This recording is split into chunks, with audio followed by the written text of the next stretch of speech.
आर्य प्रतिनिधि सभा के चुनाव को लेकर हुआ प्रदर्शन। आर्य समाजियों का आरोप, मतदाता सूची में की जा रही है धांधली। नमस्कार, मैं रिया त्रिपाठी और आप देख रहे हैं सहारा हरियाणा के साथ साथ हरियाणा जागृति 24। खबर रोहतक से है।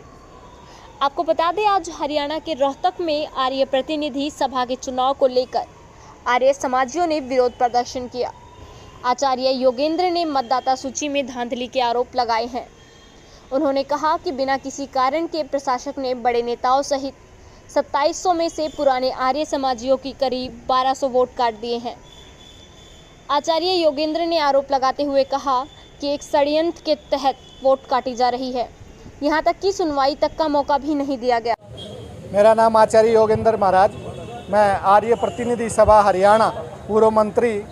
आज ये जो प्रदर्शन है, हम लोगों ने जो गोरक्षनाथ पार्क है सुखपुरा चौक पर, वहाँ से प्रारंभ किया और पूरे शहर में से होते हुए डीसी साहब को ज्ञापन सौंपा है, जो प्रधानमंत्री, मुख्यमंत्री, गृह मंत्री सभी को भेजा जाएगा। और हमारा मुद्दा ये है, दयानंद मठ रोहतक आर्य प्रतिनिधि सभा जो है उसमें चुनाव होना निश्चित हुआ था और सरकार ने चुनाव निष्पक्ष कराने के लिए प्रशासक लगाया था, जो नरेंद्र विद्यालंकार प्रशासक लगाया। सरकार को इस बात की ना तो हमारे को जानकारी थी आर्य समाज को, ना सरकार को जानकारी थी कि नरेंद्र विद्यालंकार 2002 में जो चौटाला की जो सरकार में HCS भर्ती घोटाले में शामिल था। और अब विजिलेंस ब्यूरो ने, सरकार की ने ये निश्चित तय कर दिया है कि इसके ऊपर अभियोग चलाया जाए, मुकदमा दर्ज किया जाए। ये उस भर्ती घोटाले में शामिल था।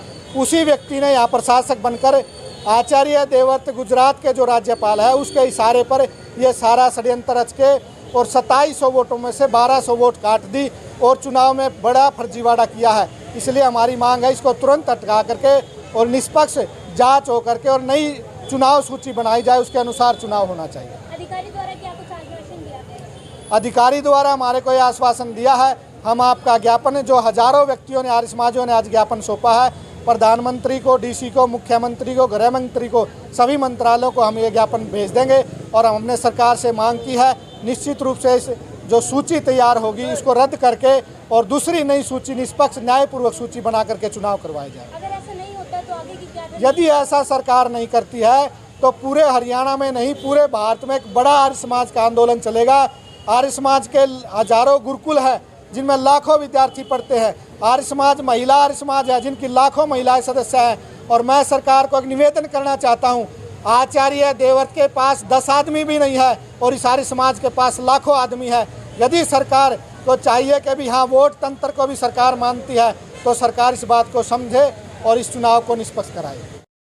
वहीं प्रदर्शन के दौरान आर्य समाजियों द्वारा ज्ञापन को लेकर प्रशासनिक अधिकारी जितेंद्र कुमार ने कहा। तो जितेंद्र कुमार, ये आज जो है आर्य प्रतिनिधि सभा हरियाणा द्वारा माननीय मुख्यमंत्री हरियाणा सरकार को एक ज्ञापन दिया गया है। इसमें इन्होंने कुछ मांगे उठाई हैं, जिसमें प्रशासक जो इन संस्था का बनाए गए हैं और इसमें 5 पॉइंट दिए गए हैं। इन भावनाओं से हम जो है डीसी महोदय के माध्यम से, डीसी रोहतक जो उपायुक्त महोदय हैं उनके माध्यम से हरियाणा सरकार को अवगत करा देंगे। धन्यवाद। रह गया बाबा, थोड़े उस तरफ होने रह गया, लेने थोड़े आगे आ जाओ। हाँ जी,